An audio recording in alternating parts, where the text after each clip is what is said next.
All right, guys, welcome to the on-junk shootout. That's where you make the fastest car you can make for about $5,000 or less. The street outlaw stuff, that's great, that's wonderful, that's awesome. Who can afford to put $200,000 into their car? That's the problem. Everyone's watching these shows now, which are great. I watch them myself. But no one's having fun anymore because this whole racing thing has morphed into this. If you don't have a $200,000 car, you really can't have any fun anymore. So a buddy of mine and myself came up with this thing. It's called the on-junk shootout. So we're going to rent the track, maybe this summer, maybe next, so you guys can get started on this now if you want to participate in it. You're going to build whatever you can build on junk, just whatever you have laying around the house, okay? The garage, your friends, whatever. Try to keep it under $5,000. That's the whole deal. That's when you start having fun. When you start spending crazy amounts of money, it's just not fun anymore. Okay, so $5,000, let's try to keep it there. I've got a bunch of rules I want to try to try to keep us under that $5,000 mark.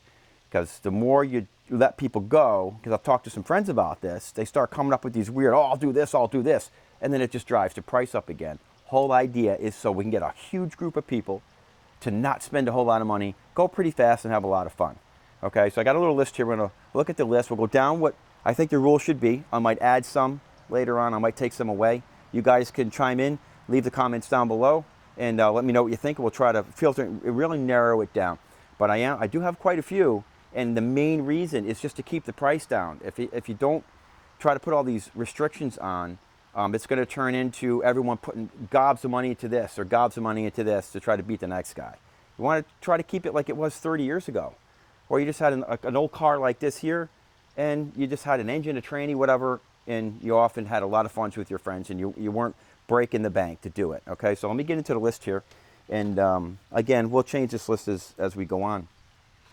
So first thing, no turbochargers, no superchargers, and no nitrous. That's it. You don't need 1,000 horsepower to have fun. Yeah, it's great, but listen, number one, you don't break stuff. When you keep it around 500 horse or less or whatever, you're not breaking things as much. It doesn't cost you crazy amounts of money. So no turbos, no superchargers, no nitrous, okay? Going to try to keep it around that $5,000 or less. 360 cubic inches. That's it. 360 cubic inches or less. That's where you're going to keep it. You're going to use factory production cylinder heads, factory production cylinder block. Crankshaft, same idea. Now, if you want to use like an Eagle crank that's made to be exactly like, let's say, Chevrolet, same weight and all that, that's okay. I just want people starting to get into these lightweight cranks where they're just crazy money and lightweight aluminum rods. Again, the money goes crazy. So let's try to keep it to stock style connecting rods, stock style crankshafts. Keep that price down, okay? No LS engines or no LS style engines. The year 2000 or less. So no engines newer than 2000. And the LSs, I think they started those in 98, if I'm not mistaken. You guys can correct me if I'm wrong. But no LS engines. We all know they're extremely well designed, and you're kind of out of your league with those. So none of those. Maybe no Coyote motors, the new Ford stuff, and probably even some of the newer Hemis. If you have an older Hemi, like a 348, I think it is, they have a smaller cube Hemi from back in the day. Yeah, that's fine. But none of this new stuff. So let's try to keep it 2000 and less. And I got to do a little more research on Ford and Dodge for their newer engines and whatnot. You see, you got that. Stock frame in the car. Stock frame from front to back, okay? You cannot, stock suspension front to back. So no tubular lower control arms or upper control arms, none of that, okay? Stock style, suspension and frame. You can play with it a little bit. Stock location. You cannot modify the frame in the back. You cannot notch the frame. You cannot back half the back of the car. You cannot change the rear quarter panels. You can't change the inner fenders. So you're not going to tub it. You're not going to mini tub it. Okay? Nothing like that. Again, crazy money when you start doing all that stuff. So choose your cars appropriately. I don't care what year the car is. Just keep in mind that 360 cubic inch maximum there. Okay? Whatever car you choose. If it's got some good fender well on it, you can put some good tire in it. You guys can use your discretion on that. As far as the lift goes, in the back of the car, but this is in the front. You can knock this lip up in here or cut it off. That's a safety. With me, it's a safety thing. Yeah, you can fit a little bit bigger tire under there, but I don't want you cutting the tire. So go ahead and cut that out. That's okay.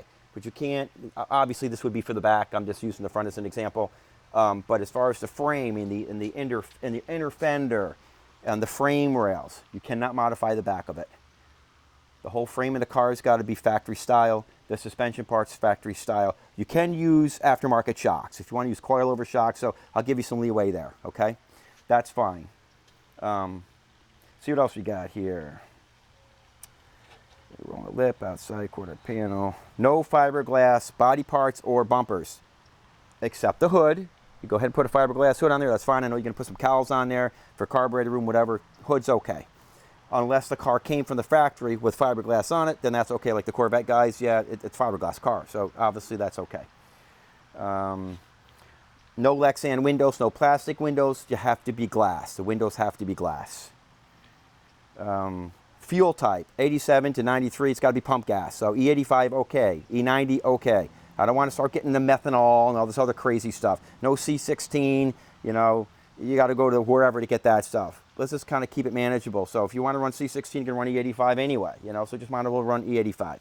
So basically, pump gas is 87 and 93-ish, whatever it is, and then E85 and E90, that's okay as well. All right. The whole idea, this is to be a street car too. Okay, so we're going to go for, the whole idea is we're going to rent the track. We're going to go for a 30-mile cruise at some point, and then we're going to have some races. We're going to have the fastest ET, and then the fastest person to cross the line. Okay, and we'll have two categories. But we're going to do a 30-mile cruise. You got to have a water pump on your car. Got to have a radiator in your car. Got to have an alternator in your car. It's all got to be working. It's all got to be hooked up. Got to have a cooling fan in your car. Okay? These people talking about street cars, and they show up with a filled block, no radiator, no alternator, no water pump. Okay? It's not a street car. Okay? We're going to go back to the old days. We had all this stuff. We could go cruise around. We were all in the same ballpark. You got someone show up with a 1,000 horsepower car, and you got, you know, 300-400. You're outgunned. Okay? And it's turning into whoever has the most money wins. You know, let's start using our heads now. Let's put some restrictions on everything and figure out how we can make horsepower without money. That's the challenge, and that's what we're trying to go with this, you know, and make it affordable so everyone can do it. Let's see. Any shocks, as I mentioned before, coilovers, that's good. So we'll lift some restrictions there. You can put, I know you can put a little money into shocks. I understand that, but I'll give you some leeway there, right? Any tire, I don't care if the DOT approved or not. Come on, we all ran the, you know, dirt tracks, tires on the street and blah, blah, blah, whatever. You got to drive it for 30 miles, so just keep that in mind. That'll keep the price down too. You go to the junkyard, you get a dirt track tire, put them on your car, whatever. No aluminum rods, as I mentioned before. Let's see. No lightweight cranks. As far as safety goes, if you want to put a roll cage in it, different kind of brakes, anything cosmetic, paint, whatever, seat belts, all that stuff, don't include that in the $5,000. That's safety equipment. I don't want you to think like you're going to have to sacrifice your purse to make your car safe. So I don't care if you put $10,000 into safety equipment, that won't count as the $5,000 for the car, including the car price of the car, engine, tranny, the whole bit. Okay. Oh, as far as the engine goes, before I forget to, camshaft, lifters, push rods, valves, anything goes with that. Intake, anything goes. Okay. But the block and the heads have to be factory production. Okay. I'm kind of a Chevy guy, so I know Chevy, they have bow tie heads and stuff like that. So you can think about that. They're production, so you can use them. All right. But it's got to be a production head, and the same thing, aluminum or steel, it doesn't matter. Same thing with the block. I don't want people start going getting dart blocks. They got this one block now that you can take an LS head on. It's an old style block that takes LS heads. So this is what I don't want to happen, okay? Or people running Brodex heads or whatever. So factory production heads, factory production cylinder block. The guts are pretty much your choice, except the crank and the rods. I don't want people starting to run aluminum rods and super lightweight cranks. Big money. Okay, but as far as camshaft and valve springs and push rods and things like that, hey, go with what you want on that, and pistons too, whatever pistons you want to run. I got to give you something, right?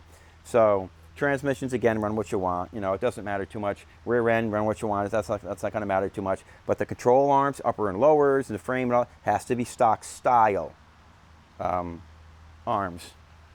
Let's see. I'm going to go on a 30-minute cruise. No brake. Let me see what this is. Okay. So that's pretty much it right now. Like I said, make some comments, throw some ideas at me. I could change it a little bit, but the whole idea is to keep that price down. You know, and by putting, I know it's a lot of restrictions, but by putting those restrictions on there, it helps keep people from figuring out ways to spend money. I told one of my friends this about the fender wells in the back. Don't modify the frame and the fender wells in the inner whatever. Before I finished my statement, they instantly said, oh, I'm going to get a rear end that's wider than the fender wells and run a full-size slick on both sides outside of the car. They literally said this. And so this is what I'm talking about. You know, I don't want any of that craziness going on. So the tires in the back, yeah, I guess in the front too, have to be under the fender wells. I don't want them sticking out. So if half inch or whatever, we can go with that. But I don't want the tread, for the most part, sticking out past the fender well. Okay? So keep that in mind. When I want someone to show up with a 36-inch slick hanging out both sides of the car. And that's what they were going to do. So this is where I don't want this to go. I basically just want stock, more or less stock-looking cars with, you know, a little bit of engine, a little bit of training. Just have some fun and stop breaking shit. You start making 1,000 horsepower, you break everything, you know? So whatever horsepower you think you can make at 360 cubes or less, let's go with it, you know? Keep the fuels kind of down to earth, you know? 87 to 93, E85, E90, that's purse friendly.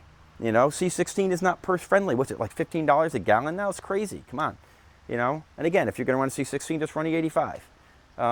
So I'll just walk you through some of my projects now to finish off this video, and I'll get another video later on more specific what I'm doing for an engine within reasons, and we'll go from there. So this is the engine block I'm going to go with. It's just a 350, okay? I had laying around. It's a 4-bolt main. Let me show you this real quick. All right, I did have it a line board, and I had it decked, okay?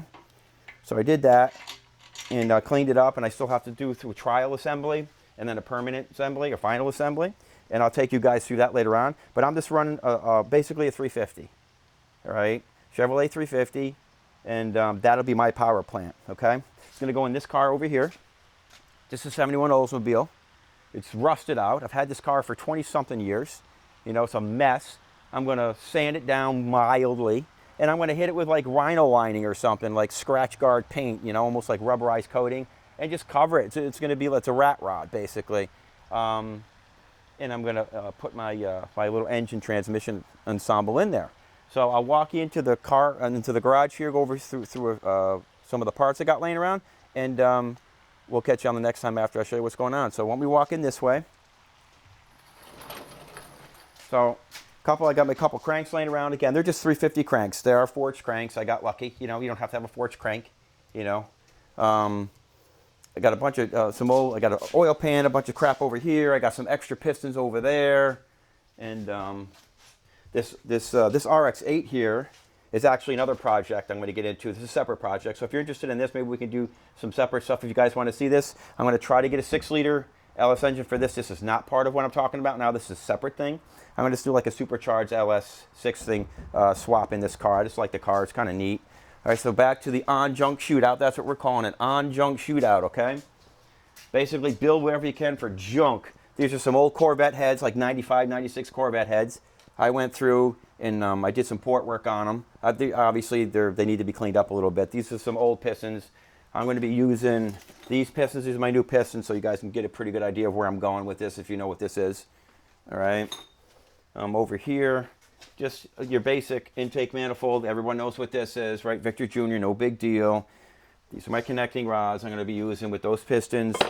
And I got my lifters, my rockers over here, camshaft, you guys can see. The pan, again, a lot of this needs to be cleaned up. So this is it. It's just the whole idea is to try to make, try to put something together under $5,000. Like I said, under $5,000, you might have something already all set to go, you know? Don't modify the hell out of it, so you're spending all kinds of money. I pretty much gave you some parameters. Again, put some comments in for more of that. and let's go out and have some fun and keep it from getting divorced, putting your house into foreclosure, etc. You know what I'm talking about. And let's watch the Street Outlaw guys, because that's really cool. It is. Those high horsepower cars are magnificent.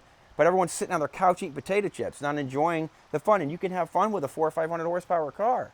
Let's get into that. Let's do that again. If I get a lot of feedback with this, if I get a lot of people wanting to do this, my guy up in New York, he's going to do one up there. There's a little bit different rules than mine down here. I'm in Florida, so I'm going to try to go to Speed World down in Orlando and rent that. If we get enough people, we'll do a track rental, and we'll do this thing. And we'll all be on the same page. So put something together. Go to your friend's house. Say, hey, man, can I have this? Can I have this? Let's swap and do all this. Go to the junkyards. Go to swap meets. Get all this stuff together. Put something together on junk, and let's get out there and let's have a great time. So thanks a lot for visiting my channel, and we'll catch you on the next time.